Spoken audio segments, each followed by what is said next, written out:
as I'm saying that, repeating that, why didn't you kill me? Why didn't you kill me? I heard these words, because this is not about you. In that moment, my life, my theology, my everything was just rebooted. And I stood up from there, and I walked outside. By the way, I had been crying all night, so this is the next morning. I walk outside, and I know this sounds cliche, but it's true. Everything looked different.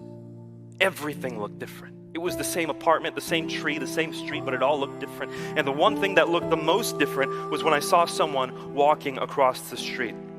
Now, I'd seen that millions of times before, but for the first time, I realized that's not just someone, that's someone that God was willing to die for. When people say Islam is a religion of peace, I think the best that they can mean is that there are Muslims who honestly follow Islam, who honestly believe it is a peaceful religion.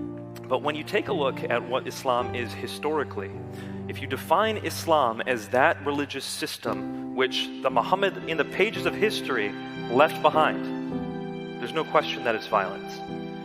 So, to be a little bit more clear, when you take a look at the Quran, you will see certain passages like Surah Al-Baqarah, chapter 2, verse 256, which says, La ikraha fi din, there is no compulsion in religion. And Muslims will quote this and they will say, look, it says there's no compulsion in religion. Obviously, it's peaceful. But the Quran also has verses, like in chapter 9, verse 5, slay the infidel wherever you find them. Lay siege to them and take them captive. Chapter 9, verse 29 says, fight the Jews and Christians until they pay the tax and feel humiliated. Chapter 9, verse 111 says, Allah has bought your life and your property for this, that you may slay in battle and be slain. And so a Muslim has to think about maybe giving up his social life for sure, and maybe even destroying his family's social life, and then maybe even giving up your life itself because of the law of apostasy. And then if you're wrong about all this, the Quran says you're going to hell.